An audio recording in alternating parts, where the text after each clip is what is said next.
16 de novembro de 2025, sejam todos muito bem-vindos, meus amigos, a mais um vídeo do canal Terra Brasilis News, nesse domingo. Como vocês sabem, final de semana, geralmente as notícias murcham um pouquinho, né? Porque os nobres políticos do nosso país precisam descansar. Obviamente, não podemos importuná-los com questionamentos banais, não é isso? Mas sempre existem assuntos. E eu quero começar esse vídeo hoje de uma forma engraçada, porque tentando analisar um pouco o comportamento da população brasileira diante de tudo que está acontecendo, eu me espantei comigo mesmo ontem, quando meu glorioso Peixe Santos Futebol Clube conseguiu vencer o poderoso Palmeiras e deixar o grande Flamengo na liderança do futebol brasileiro, né? Eu vi como que a torcida do Santos vibrou, se exaltou, lavou a alma, e vi em vídeos que lá no Rio de Janeiro fogos foram ao ar como se fosse aí uma passagem de ano, onde os flamenguistas estavam comemorando a liderança. Por que eu estou falando isso? Porque é fácil perceber quando o brasileiro se envolve com emoção, se envolve com o coração, numa paixão. E querendo ou não, todos nós temos nosso ponto fraco. Eu adoro rock, adoro futebol, tive a chance de ver Edson Arantes do Nascimento aos 18 anos jogando na Vila Belmiro, já que eu morava em Santos. Então essas coisas marcam a vida da gente. Tem aqueles que adoram música, artes, né? Mas o que é interessante é como que o povo se envolve emocionalmente com suas preferências. E aí, entrando no assunto que nos interessa, que é a política, eu percebo que esta emoção não é a mesma no sentido de tentar lutar para salvar o nosso líder político, que está prestes a ser preso de acordo à vontade daqueles ministros, muito embora o amanhã somente Deus aqui conhece, mas ninguém, não é? Mas eu não vejo essa mesma emoção, esse mesmo envolvimento, esta garra em lutar por algo que nós sabemos ser o principal para proporcionar à população uma qualidade de vida melhor. O que é principal? Tirar esse governo que aí está e trazer de volta um governo conservador que preserve os nossos conceitos, né, de pátria, família, religião, bons modos, educação nunca faz mal a ninguém, não é isso? Eu não vejo essa mesma empolgação. É como se o brasileiro, sem perceber, deixasse para o outro resolver, deixasse para o outro puxar a fila. Infelizmente, esse é um defeito, digamos assim, cultural da população brasileira. E isso atrapalha demais, atrapalha muito, porque nesse aspecto, a esquerda, que não tem que se preocupar com pátria, com família, com Deus, porque isso não faz parte da cultura da esquerda. A esquerda, em sua grande maioria, adora o ateísmo, né? A esquerda não adora sua pátria, adora o comunismo, o poder. E de Deus querem distância, porque se não fosse assim, não fariam o que fazem. Não praticariam o mal da maneira como praticam.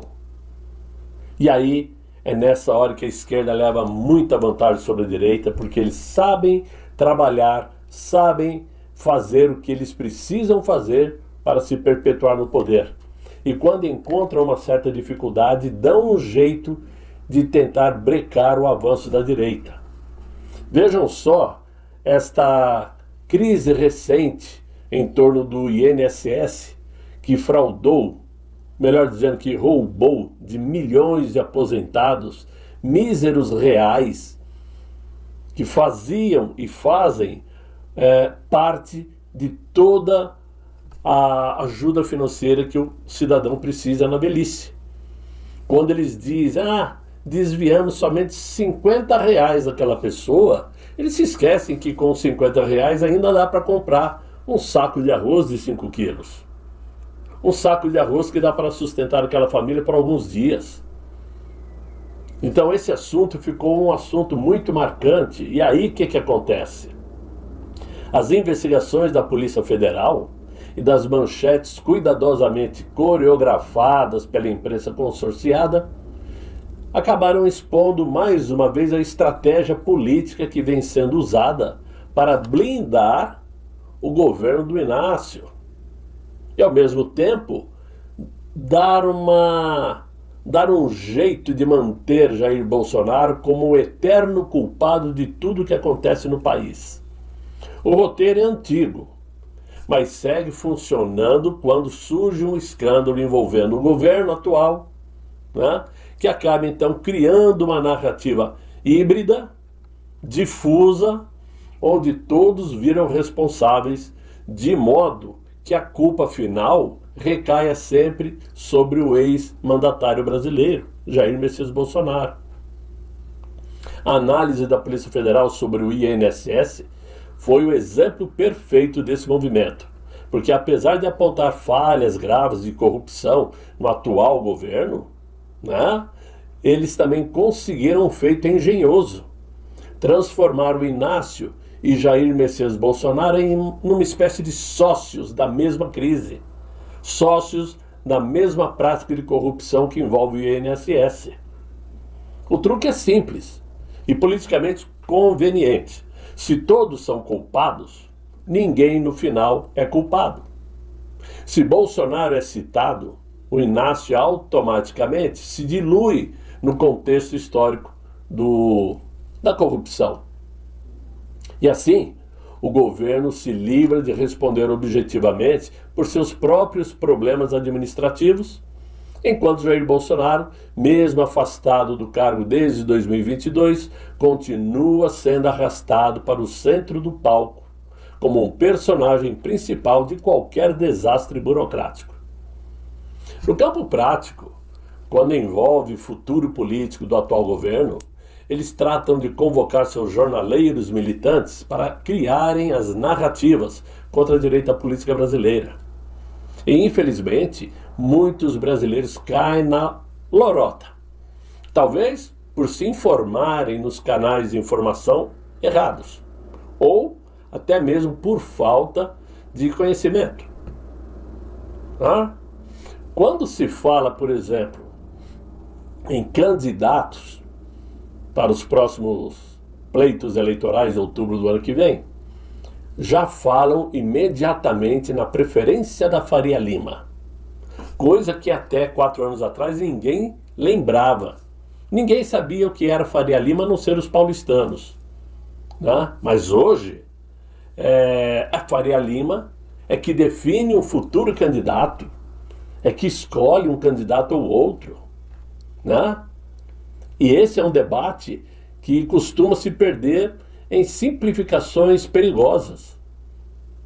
Porque a imagem vendida ao público sugere, né, mostra que os grandes bancos, fundos de investimentos, nacionais ou internacionais, formam aí uma espécie de um colégio eleitoral paralelo, capaz de ungir, digamos assim, ou derrubar presidentes conforme sua simpatia ideológica. Mas isso está muito distante da realidade. Eu vou explicar o porquê. Porque o interesse central da elite financeira nunca foi político no sentido ideológico. O que interessa para eles é interesse econômico. Eles querem estabilidade regulatória, segurança jurídica, previsibilidade fiscal e portas abertas para o capital internacional. É assim que eles lucram, é assim que eles ganham dinheiro. Aí chega no final do ano, vocês leem nos jornais os lucros dos bancos. Um teve lucro de 60 bilhões de reais, o outro teve lucro de 50. Lucro. Fora, imagine vocês, bruto, o quanto faturaram. Porque lucro é líquido. Os banqueiros não votam nem na direita nem na esquerda. Eles votam em quem garante o lucro. E lucro depende de quê? De credibilidade externa e interna. Se um governo cria obstáculos para investimentos estrangeiros, afasta parceiros. Os parceiros que são importantes para o comércio brasileiro. Ou então, insulta potências econômicas. E esse candidato automaticamente passa a ser visto como um risco. É o que está acontecendo hoje com o Inácio. Por que a Faria Lima abriu mão e não quer mais saber do Inácio? Porque o capital internacional não está chegando, os investidores não estão vindo, estão indo embora. E aí serve para se criar todas as narrativas possíveis que a Faria Lima prefere aquele candidato. É por esse motivo que, historicamente, a Faria Lima não tem um candidato de estimação, mas sim um candidato funcional. Porque a política, para eles, é uma ferramenta, não é uma crença. O negócio deles são números. Números não têm emoção, não têm predileção, né?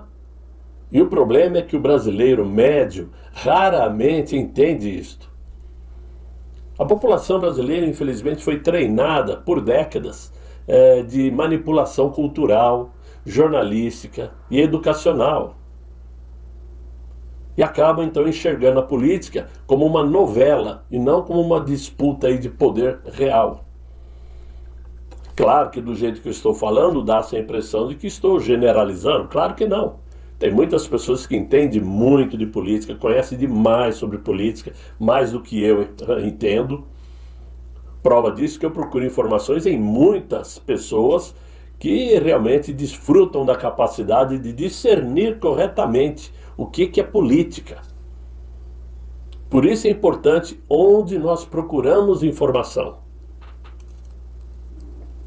Mas o brasileiro é um povo que vota muito mais movido por slogans, paixões e mitos fabricados, enquanto os verdadeiros, como Jair Bolsonaro, são sacrificados pelo sistema, né?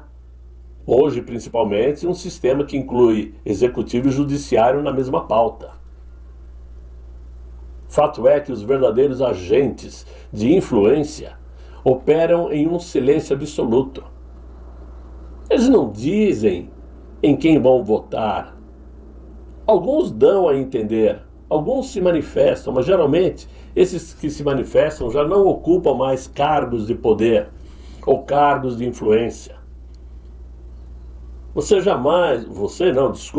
senhores jamais ouvirão da boca de um presidente do Bradesco, um presidente do Itaú, do Unibanco, do Santander, qual é o candidato deles.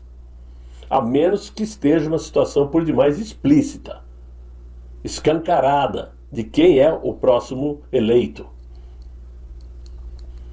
E por que tudo isso acontece? Porque desde há muito tempo o Brasil se deixou levar aí por uma classe artística, por exemplo, que tem sido peça-chave nesses processos. Ou melhor, nesse processo político. Ícones para alguns, como Tom Jobim, Chico Buarque, Gilberto Gil, Caetano Veloso, Vinícius de Moraes.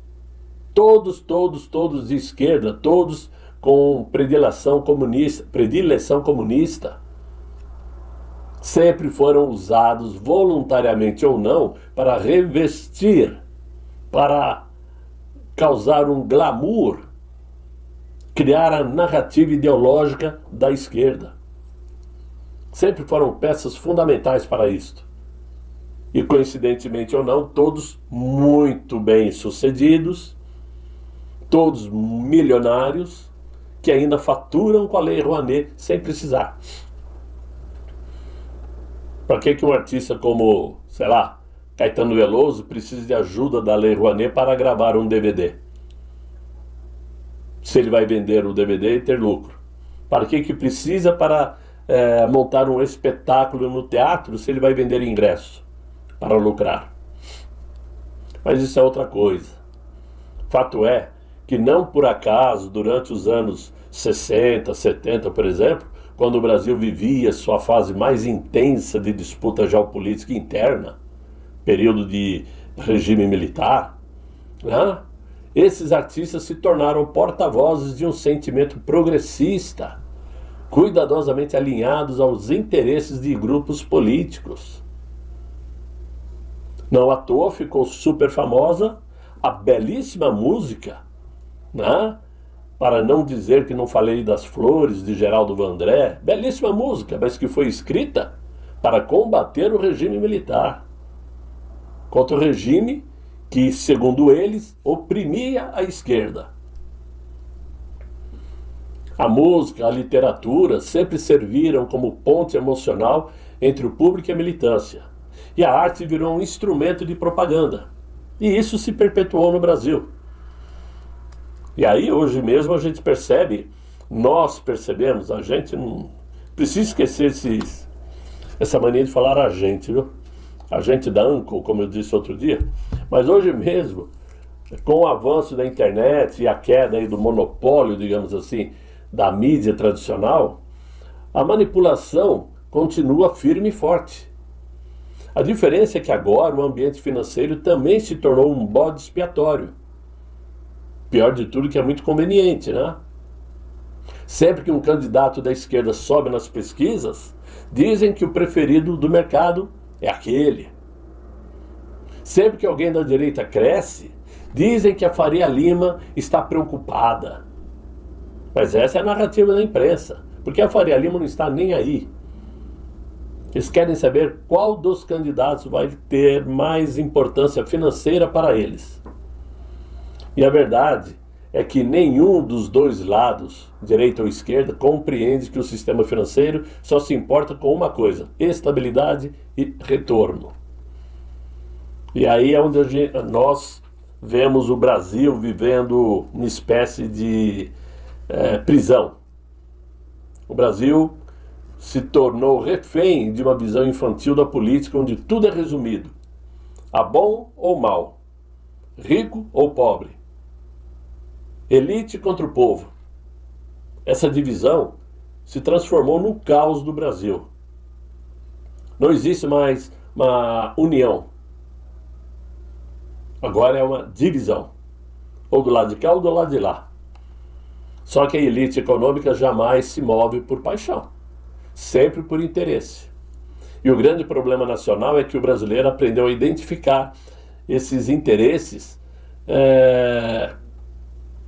nem digamos de forma visual, mas de tendência do dia a dia. Quando leem uma matéria dizendo que a Faria Lima está apoiando fulano, vocês podem perceber que a imprensa trata esse fulano como alguém vendido ao sistema, e não alguém que está sendo privilegiado por sua capacidade, como uma pessoa de credibilidade que pode trazer realmente benefícios para o Brasil. Né? A minha opinião é que o país só vai começar a amadurecer politicamente quando entender duas coisas simples. Os bancos não são de direita, de jeito nenhum, e muito menos de esquerda. Claro que não. Eles são somente pró-lucro. Segunda coisa, a classe artística, por mais genial que possa ser, sempre funciona como uma extensão cultural da elite política de esquerda no Brasil, porque a direita nunca usufruiu da classe artística para avançar nas suas pautas. A prova disso é que todas as manifestações da direita nunca precisaram de showmício. Era o próprio Jair Bolsonaro no palanque e seus aliados. A esquerda não, a esquerda, para encher duas combis, precisam trazer artistas. E todos de muito baixa categoria, diga-se de passagem, né? Agora, enquanto essa ingenuidade persistir, o povo vai continuar sendo manipulado por narrativas emocionais. E as verdadeiras decisões econômicas, diplomáticas e estratégicas continuarão sendo tomadas muito acima do campo de visão do cidadão comum. O Brasil ainda não despertou para isso, mas precisa acordar. Então, assim como eu vibrei com a vitória do meu time ontem, eu tenho que vibrar com uma possibilidade de Jair Bolsonaro ser solto. Tenho que vibrar com uma possibilidade de vermos aqueles inocentes que estão presos, que pegaram 14, 15, 17 anos de prisão, serem liberados e voltarem para casa. Mas não basta ficar feliz com a possibilidade. Temos que ir à luta. Temos que correr atrás, carregando cartazes, levantando faixas, falando, discursando, comentando, numa conversa de bate-papo num bar, numa festa entre amigos. Não podemos ter vergonha de assumir nossa posição política. Não se pode ter vergonha de dizer eu sou bolsonarista. Infelizmente a direita tem vergonha de assumir perante família, perante amigos do trabalho, que é bolsonarista. Enquanto a esquerda se vangloria. É nessas horas que nós percebemos que falta muito para nós podermos virar esta mesa. Enquanto ficarmos somente na esperança de que um governo dos Estados Unidos possa solucionar nossos problemas, nós vamos continuar amargando esta situação. É somente uma visão que eu tenho, é o que eu pensei em conversar com vocês no dia de hoje, né? E eu espero que tenha sido útil de alguma forma. Espero que vocês tenham gostado. E se gostaram, deixem aí os likes, né? Se inscrevam no canal, chamem os amigos para me acompanhar no Terra Brasilis News. E eu espero voltar amanhã com um novo vídeo, se Deus quiser. E Ele há de querer. Fiquem todos muito bem, fiquem com Deus. Tchau, tchau.